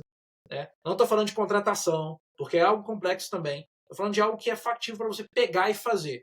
Tá? Toda vez que eu fiz isso, toda vez que eu fiz nas operações que eu já liderei, ou como consultor, ou como empregado, funcionou. Sempre teve melhoria de indicadores, só que o foco não era a melhoria do indicador. O foco era realmente ajudar o cliente a alcançar o objetivo dele com uma experiência incrível. Então, ou seja, eu mudo o foco, aí eu passo eu deixo de colocar aquelas metas, né, de vaidade que o mercado fala, de CSAT, NPS, etc., como ponto focal, e eu foco realmente nessa jornada crítica de sucesso. Ah, Marcos, mas eu tenho mais de um serviço, você vai fazer 2 jornadas. Ah, eu tenho 4, 5, você vai fazer 5 jornadas, e um para cada serviço que você faça, né? Isso aí é a primeira forma prática de você fazer acontecer. E aquelas empresas que estão realmente preocupadas em satisfazer o cliente e tal, que nem você falou ali que muitas vezes o CTO não está preocupado em satisfazer o cliente que está na base, né? Não prioriza, às vezes, um ajuste de bug e tudo mais, mas uma diferença que fez, uma ação que fez muita diferença para a gente aqui foi trazer a rede de CS para as reuniões de priorização de tecnologia nossa. Entendeu? Eu não sei se isso é uma coisa comum nas empresas de tecnologia. Algumas que eu conversei, a maioria não levava, era uma reunião só de tech e pronto, acabou. Era o gestor de projeto deles, o product manager deles, o CTO e tal, e eles priorizavam lá. E daí eu sempre questionei isso, né? Porque eu sempre tenho o olhar do tipo, mas será que é a melhor solução para o seu cliente? Quem que faz interface com o seu cliente que está falando para o seu time de tecnologia que isso é aquilo que o seu cliente está precisando? Ah, isso foi passado em formulário, foi passado pelo Gira, foi passado. Cara, mas é muito diferente do que ter uma conversa. A gente usa todas essas tecnologias. A gente usa Gira, a gente tem lá uma ferramenta dentro do Maxbot que o nosso cliente pode fazer a solicitação de novas funcionalidades. Enfim, a gente tem isso tudo. Mas, cara, nada substitui uma conversa. E trazer o CS, que é a nossa principal interface com o cliente, para essa reunião de priorização foi uma parada que mudou demais, assim, sabe? Então, é uma sugestão que eu dou, não só para quem é tecnologia, não, mas para qualquer um a empresa vai fazer uma reposição de estoque. Traz os vendedores que estão lá na frente da loja, porque eles vão saber o que os clientes estão pedindo para comprar, em vez de você ficar comprando um monte de porcaria que vai encalhar no estoque, sabe? Ah, é, vamos criar um cardápio novo, a gente precisa colocar e tirar novos hambúrgueres, vamos supor que seja uma hamburgueria. Cara, traz os garçons, porque são eles que sabem o que está pedindo, o que não está pedindo, são eles que falam o que o cliente quer que tire do hambúrguer porque não gosta de comer, e daí você está colocando e gastando dinheiro à toa no hambúrguer, porque o cara toda hora você fala assim, não, vamos colocar picles, né? Mas ninguém gosta de picles. Eu conheço uma meia dúzia só que gosta de picles, a maioria não gosta. E todo mundo pede, eu quero esse aqui, mas eu quero que tire o picles, eu quero esse aqui. E daí acaba que às vezes a cozinha é muito movimentada, o negócio é padrão ali, vai picles para todo mundo e o picles vai sendo jogado fora. Quanto de dinheiro não foi pro lixo nesses picles que ficaram no prato? Entendeu? O garçom tá ali vendo, é ele que recolhe o prato, é ele que entrega o prato, é ele que tá ouvindo o cliente, mas o garçom não é incluído na hora de definição de cardápio. Então, cara, você que é empresário, leva a pessoa ou as pessoas que fazem a interface com o cliente na hora de você trabalhar o seu produto. E pode ser qualquer produto. Eu dei exemplo da tecnologia, dei exemplo de uma hamburgueria, dei exemplo de um varejo. Então, leva essas pessoas porque elas têm um profundo conhecimento do que o seu cliente quer. Isso vai te economizar uma pequena fortuna e eu tenho certeza absoluta disso, sim, sabe? Então, essa é uma dica que eu quero deixar aqui para todos. Ô Marcos, existe uma forma de identificar quais clientes têm o maior potencial de se tornarem defensores da marca? Dentro de uma base, assim, você consegue fazer uma identificação? Então, sim, não é uma ciência de foguete, né, vamos dizer assim, para identificar isso, mas você precisa de fazer o básico também do data science, né, ou seja, coletar dados e e começar a cruzar dados para você gerar informações e conhecimento. Então, assim, vai depender do negócio, obviamente que precisa de entender quais são os tipos de dados que você coleta, né, da utilização desse cliente, do feedback do cliente. Está muito na moda aí o tal do Voice of Customer, né, o VOC. Então, utilizar dessas metodologias ali para escutar o cliente e coletar esses feedbacks. Cara, mas assim, você prever hoje quem vai ser um cliente potencial que vai ser o embaixador da marca, eu particularmente ainda não conheço um formato específico para isso, tá? Mas a receita ela é muito clara. Entrega exatamente aquilo que o cliente comprou e, quando puder, supere suas expectativas. Essa é a forma mais simples de você criar defensores da sua marca, né? No lado de serviços, é realmente bem complexo, porque envolve outros fatores. Mas de produto, cara, é simples. Qualidade do produto, o que esse produto resolve, e óbvio que a questão do marketing ali, de consumo, trabalhar com neurociência, são disciplinas ali que ajudam a você estar na mente do consumidor. Mas não existe ninguém bobo. Tá? Todo mundo tem acesso à informação, todo mundo tem acesso à tecnologia. Hoje, na palma da mão, às vezes com mais de um telefone no bolso, pesquisa imediato. Acho pouco provável que tenha alguém aqui que esteja escutando que vai fazer uma compra no varejo e não olha na Amazon, no Mercado Livre, o preço do produto para ver se consegue um desconto ou entender se está caro ou não. Então, assim, acho que isso vai envolver algumas coisas, mas se não existe um método exclusivo hoje, até o momento, preditivo, que a gente possa identificar esses clientes. Mas, com a evolução da inteligência artificial, o que a gente está vendo agora no mercado, é provável que alguém desenvolva um algoritmo ou alguma forma de mapear isso. Tá? Eu, particularmente, ainda eu não vi funcionando. Tá? Mas é algo interessante ali a estudar. E dentro das minhas análises de inteligência artificial, o principal é dados. É os dados de comportamento desse cliente.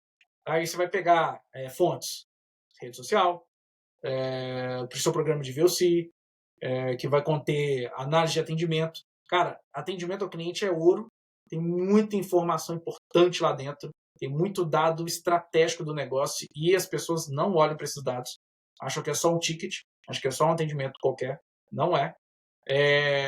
Vai olhar como ele se relaciona com o seu produto ou serviço, qual o tempo que ele consome e utiliza, né? A gente chama de lifetime value, tempo que ele vai consumir aquele produto ou serviço. Então, você juntando essas informações, você começa a tracionar. E aí, uma vez que você identifica um cliente, que é esse perfil apaixonado, que você vê ele defendendo a sua marca, basta você pegar as características desse cliente, jogar dentro dessa construção, né, dentro desse, vamos dizer, birô de dados ali, e extrair os clientes que têm aquele perfil, aquelas características. E começar a trabalhar o potencial para que eles também virem embaixadores. Então, você primeiro precisa descobrir, de forma empírica, quem é esse cliente apaixonado, quem te defende. Com base nisso, extrair as principais características dele, aplicar isso na base de dados que você possui e gerenciar. Pode parecer que isso é complexo, tá, pessoal? Mas não é tão complexo assim. De novo, a gente precisa de começar a fazer. O primeiro passo identifica. Você tem um cliente ali que, cara, é igual, acho que para tangibilizar mais, tá, Ron? O mercado fala muito de ICP, né? Ou então PIC, é o perfil ideal de cliente em português, ou então Ideal Customer Profile. Quem que é o seu cliente ideal? Aí as empresas têm uma certa dificuldade de escrever esse perfil. Né? Os times de marketing têm essa dificuldade. Mas faz o seguinte, dá uma olhada na sua base de clientes, qual que é o cliente que você mais gosta de atender? Qual que é o cliente mais legal, que tipo assim, cara, que é parceiro, que ele te fala as coisas, que ele te entende, que ele consome o seu produto, serviço, te dá feedback, briga com você quando tá errado, mas fica, tipo, é parceiro. Pega esse cliente, esse é o seu cliente ideal, você gosta demais dele, fatura. Pega as características desse cliente, agora você já tem seu ICP. Agora verifica na sua base quem são os clientes que têm essas características. Eu tenho vários clientes que têm poucas das características. Ah, beleza, como é que você desenvolve essas outras características nele? O que está faltando para você desenvolver? Joga isso aí no plano cartesiano, usa quadrante, entende como é que o que está baixo, o que está alto, e trabalha os pontos a melhorar. E aí você consegue ir levando esse cliente para o quadrante mais alto ali, né? Que é o cliente feliz e que lucra mais. Né? Então, para identificar esse perfil do cliente apaixonado, esse vendedor apaixonado, faz parte também desse processo. Eu indicaria que fosse para esse caminho. Tá? Legal. E como é que o empresário ele pode medir o impacto real desses defensores da marca no crescimento do negócio dele? Existe alguma métrica que ele usa para nortear se aquelas ações estão dando certo, para poder ter mais defensores, ou se as pessoas que estão defendendo estão trazendo cliente, enfim, queria que você falasse um pouquinho disso. Legal, tá. Eu tenho uma certa briga interna com métricas, né? Desde de um tempo que eu virei as chaves, eu costumo questionar demais qualquer tipo de métrica antes de aceitar alguma dentro do dia a dia. O que eu iria sugerir em relacionado a métricas para a gente validar isso? Primeiro ponto, tem que ficar claro que a gente está falando de pessoas. Não é exato. Tá? Não é algo exato. Relacionamento humano não é exato. Se fosse exato, bastaria um cálculo ali matemático para você fazer um relacionamento ficar bom ou ruim. Tá? Então você conseguiria medir isso de forma simples. E o ser humano ele é muito instável. No mesmo momento que a gente está feliz com a empresa, a gente fica insatisfeito porque um atendente deixou de responder no tempo que a gente queria, não no tempo que ele podia. E a gente já troca de empresa, então a gente é muito instável. Então, relacionamentos são instáveis por natureza. Então, colocar qualquer tipo de métrica que vá validar se uma ação teve efetividade ou não, eu vou te falar que são termômetros, tá? Não são métricas que vão validar, mas são métricas que vai te dar a temperatura se você está indo para o caminho certo ou para o caminho errado. Tá? Então, ou seja, na escola da consultoria, o mais importante é você fazer primeiro uma análise interna. Ou seja, identificar aonde você está agora. Quais são as métricas do agora, qual é a satisfação do agora, quais são os programas do agora.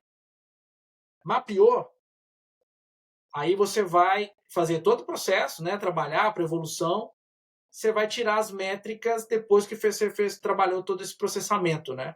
E aí você vai pegar as métricas do depois, do cenário ideal. Então você vai conseguir mensurar apenas se você identificar primeiro as métricas do antes. Então, uma coisa que eu vejo acontecer muito nas empresas é que os líderes eles esquecem de levantar primeiro a métrica inicial, da onde está no ponto de partida, já começa a aplicar as melhorias e aí depois não consegue explicar se aquela ação teve impacto ou não, porque ele não mensurou. Ele não mensurou antes. Olha, antes de aplicar determinada metodologia, por exemplo, vamos lá no cardápio, né? Eu gosto da parte de comida porque, como bom mineiro, é a melhor comida do Brasil, a gente vai fazer o quê, né? Então, assim, a gente, nesse mercado, vamos lá, um cardápio. A gente tem 100 pratos no cardápio.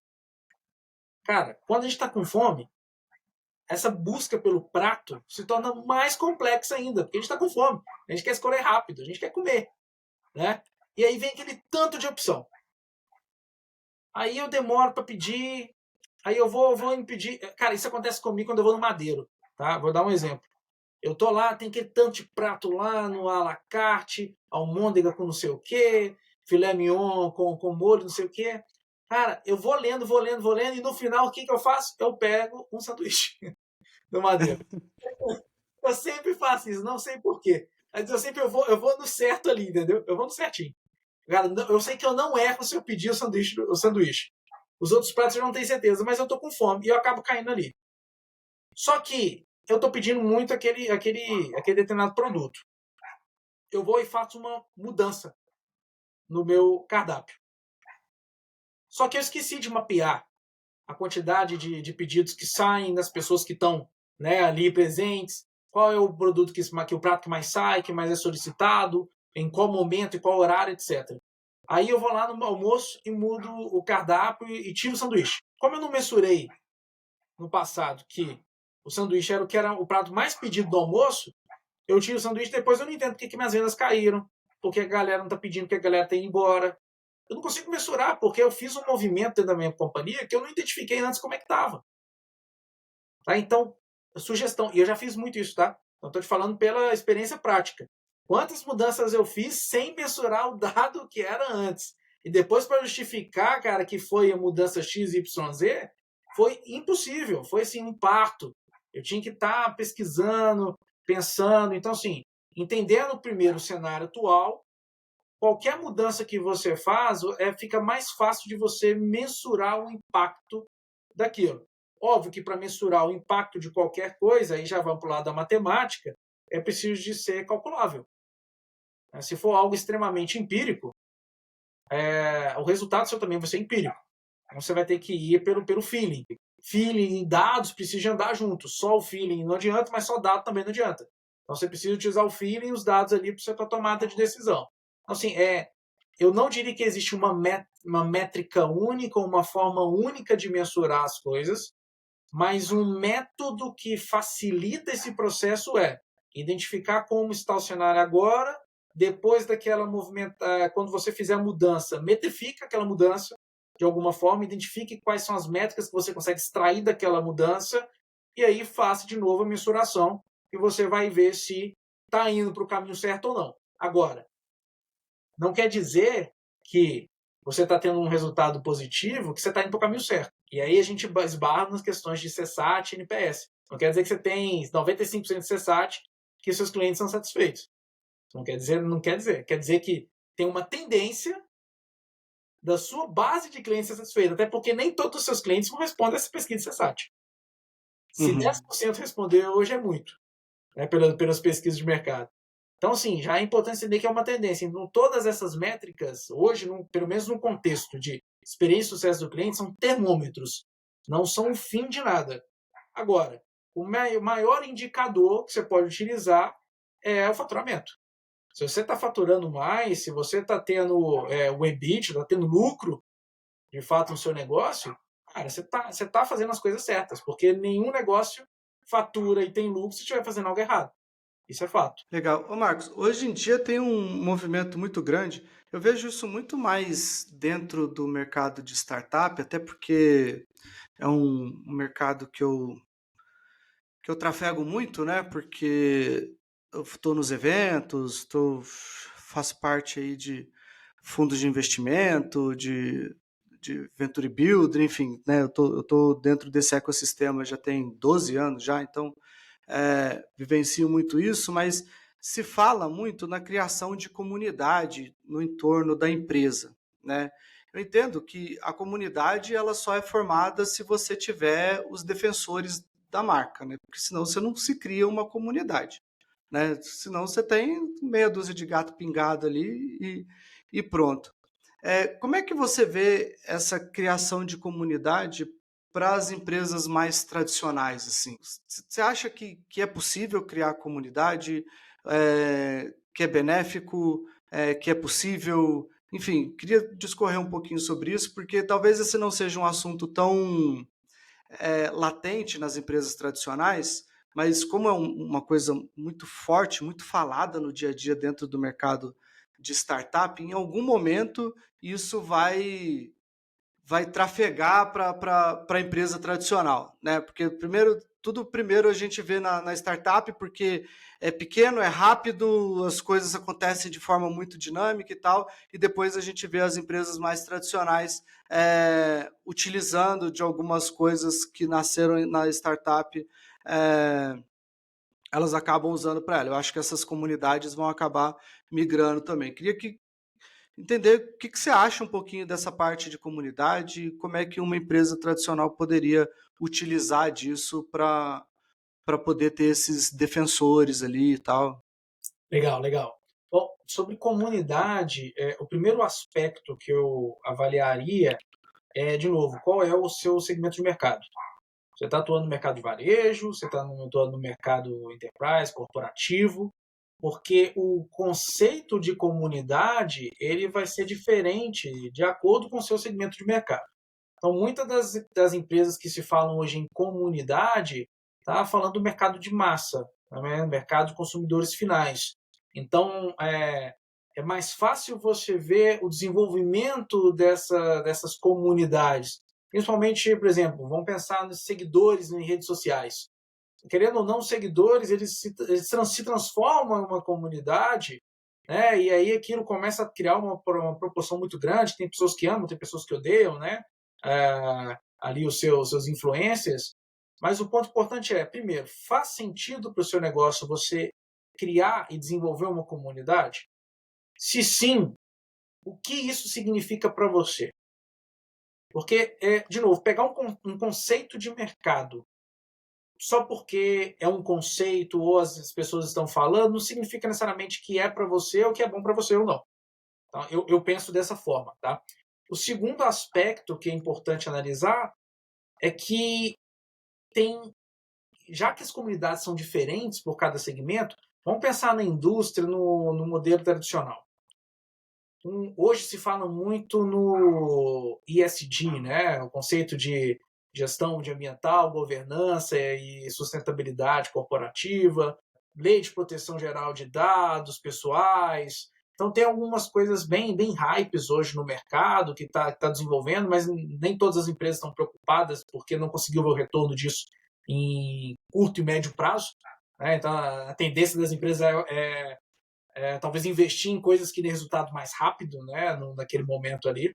Mas nas empresas que estão investindo nesses conceitos hoje, né, principalmente no ESG, elas enxergam o seu papel na comunidade de uma forma diferente. Primeiro, ele entende que a indústria ali, vamos pegar ali um exemplo, Nova Serrana é uma cidadezinha aqui, né? Não sei se cidadezinha, mas é uma região metropolitana aqui do estado de Minas Gerais, perto de Belo Horizonte, etc.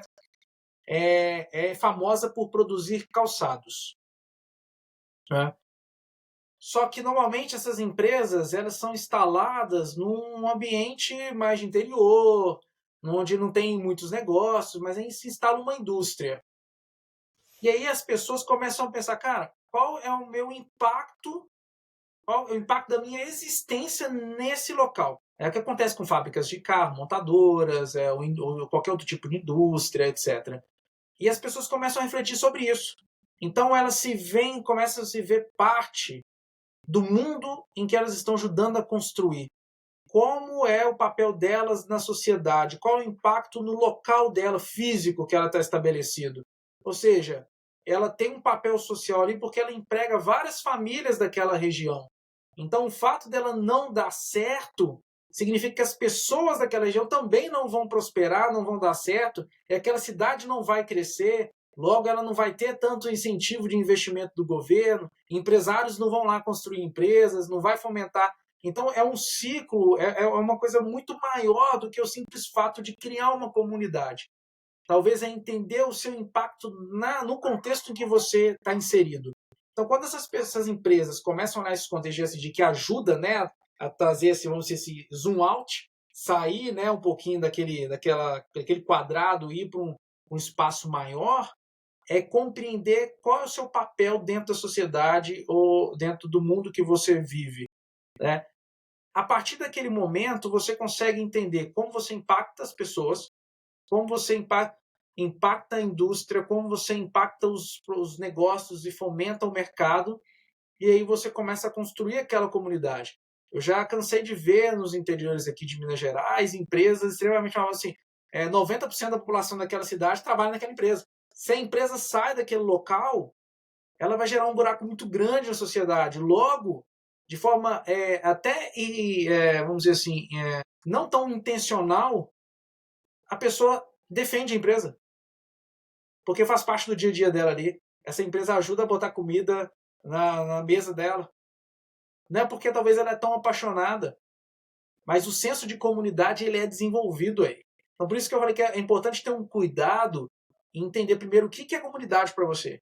Porque pode ser uma comunidade fundada em marca, em marketing, em produtos, mas pode ser uma comunidade que, de fato, ela representa um valor na vida daquelas pessoas ali para seus familiares.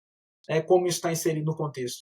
Então, por exemplo, a mercearia ali, que está num bairro específico, qual que é o impacto daquela mercearia dentro das pessoas que vivem aquilo dali? Como é que é a comunidade sobre isso? Por que elas vão defender, por exemplo, defender talvez a minha marca, comprar e recomprar na minha mercearia, ao invés de sair do bairro e ir num supermercado ou no hipermercado? Eu vou preferir comprar aqui na mercearia, porque o seu João sabe quem eu sou, ele tem os produtos que eu gosto, eu compro ali e ali eu já gero um sentimento de comunidade. E eu falei assim, não, eu vou comprar com o seu João lá porque eu conheço a filha dele estuda com meu filho. Então, assim, tem níveis e níveis de comunidade. Então, assim, eu acredito muito que as empresas tradicionais, elas precisam principalmente olhar qual é o seu papel dentro do contexto que ela vive. Então, olhar para o meio ambiente, olhar para a sociedade, olhar para essa questão de diversidade, como impacta os seus produtos e serviços, porque não adianta também ter uma indústria que impacta o meio ambiente e que afeta a saúde da população daquele local. Não tem como criar comunidade quando isso acontece. Essa comunidade é desfeita, né? É aquela linha tênue da confiança. Isso aconteceu, né, nas barragens aqui, né, de Brumadinho, quando caiu. Agora, tinha uma comunidade a Vale ali. Cara, aquela comunidade foi destruída. Quem confia mais, né? Todo mundo está preocupado agora em todas as outras barragens. Todo mundo fala, pô, vai arrebentar, vai arrebentar. E fica preocupado. Isso afeta demais a imagem da empresa. E, obviamente, que eles já sabiam que isso ia acontecer de uma forma ou de outra. Eles tinham lá, passou largamente no jornal. Eles sabiam que isso poderia acontecer, mas simplesmente priorizaram o sucesso deles, o lucro. Não priorizou o sucesso do cliente. E aí você vê essas fatalidades acontecendo pelo mindset voltado só para o seu sucesso. Talvez se ela fosse customer centric de verdade, na sua essência, ela pensaria antes de priorizar o lucro, priorizar ali uma solução em prol daquela comunidade existente. Caraca, que top, que top. Eu ficaria fácil aqui mais um dia inteiro trocando ideia, mas a gente precisa encerrar. E daí eu queria convidar para quem está assistindo a gente que, se tiver alguma dúvida, algum questionamento, algum comentário, qualquer coisa, pode deixar aqui embaixo no YouTube, no Spotify, eu não lembro se tem como deixar comentário, mas se tiver, deixa comentário aqui embaixo também. Ou então, se não tiver, pode mandar para mim ali no Instagram, @RomuloBalga, pode mandar lá no direct e tal. E qualquer dúvida que tiverem, pode mandar que a gente vai esclarecer para vocês. Eu mando ali para o Marcos no WhatsApp, ele esclarecendo, a gente vai postando para vocês, então fiquem à vontade, tá? Ô Marcos, a gente tem uma dinâmica aqui no final de cada episódio, que é a gente dar uma dica rápida, assim, tipo numa frase, sobre de tudo que a gente conversou aqui hoje, né? Então, daí você dá uma dica rápida aí, eu dou uma dica rápida aqui do que eu captei de toda a nossa conversa, daí depois a gente faz o encerramento, tá? Eu queria ver o que você consegue dar de dica rápida aí pra galera. A minha eu até anotei aqui, porque hoje foi braba, hoje foi braba. Pô, cara, assim, acabou que você trouxe um desafio interessante. Eu acho que, se eu puder dar uma dica rápida de tudo que a gente conversou aqui, eu falaria que a verdade é uma experiência, cada um tem a sua. E aí é importante a gente Cara, top. analisar esse contexto, sabe? Porque, de novo, eu estou trazendo todas as experiências que eu tive, mas não quer dizer necessariamente que são todas verdades ou que isso vai funcionar para todo mundo.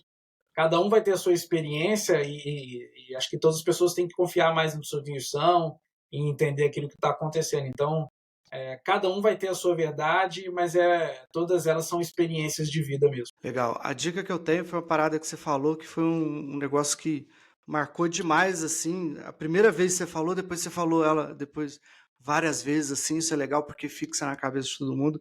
Que foi para a gente não colocar o cliente no centro de tudo, e sim você se colocar no centro de soluções do cliente. Eu achei isso sensacional, porque quando a gente pega só isolado o customer centric, né, que daí fala tipo cliente no centro, ele é uma ideia de que tipo, putz, eu tenho que fazer tudo para o cliente, aí entra aquela máxima de que o cliente tem sempre razão, e a gente entende de que o cliente não tem sempre razão, e daí, pô, você mudar essa perspectiva de que você tem que estar no centro de soluções do cliente, isso foi uma dica que eu peguei aqui que acho que ficou muito top. Então fica a dica aí para hoje.